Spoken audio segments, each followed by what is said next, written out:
everybody, welcome back to another episode of Underground Comic Review. My name's Sean, and today I will be reviewing Tits and Clits Comics number 4.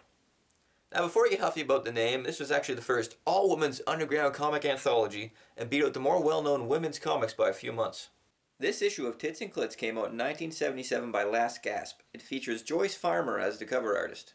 The first story up is by Lee Mars and Joyce Farmer, and it's called My Deaf Groin. It is about a woman who has trouble controlling her libido and just finds herself having sex with all sorts of guys that she does not want to. Up next is by Dot Butcher, and it's called Bosomic Woman, as in bionic woman, but bosom. It's a large-breasted superhero who does large-breasted things. It's alright.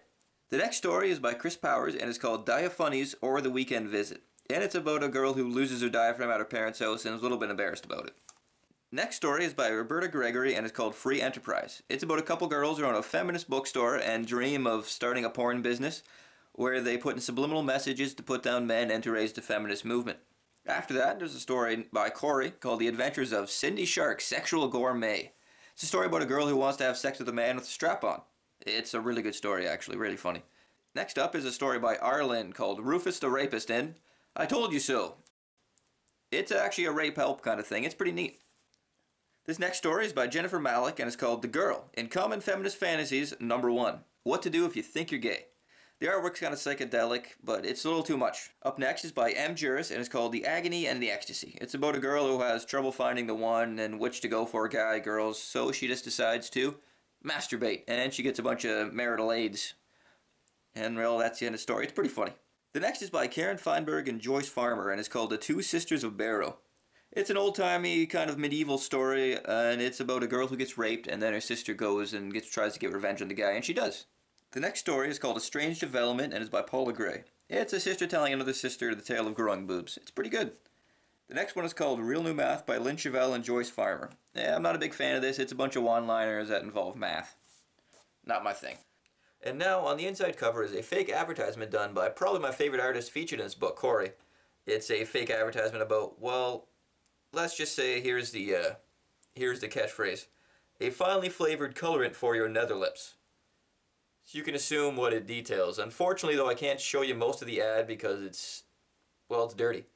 So, what can you do? Anyway, I'll show you what I can. And on the cover, we have another one by Chris Powers, and it's called Why I Love Jim. It's a pretty interesting girl who sticks with a man despite how badly he treats her. But on the outside of the gutters, that same character, as if she's an actor, is talking about that role she was and how terrible it was, but she needed the money. It's a pretty good idea. The art in this book is a little more style over skill. But luckily, that style helps express the emotion that they're trying to tell within the story. Overall, I definitely enjoy this book, but a couple of stories come off as a little too pushy for me. I've never been a big fan of a pushy message. I prefer to weave in and out of the story naturally. But I do enjoy reading this book, and I'd say if you like what you see, to pick it up, but if you don't, feel free on passing it up. Though I do say you don't see these around too often, and it's almost worth picking them up every time just because they're so rare. Not many people are interested in them, and sometimes they're cheap because they aren't Batman and they aren't Superman. So, in the end, I'd say pick it up if you get a chance to, but if you don't like overly feminist messages and that really grinds your gears, I'd say avoid it. So yeah, that's it. Hope you liked the review. Keep watching for more. I also do vinyl pickups and Footsteps of the Fox. So keep tuned for those. I try to put up 2 videos every week, and like, comment, and subscribe on the video if you like what you're seeing and you want to comment and you want to subscribe.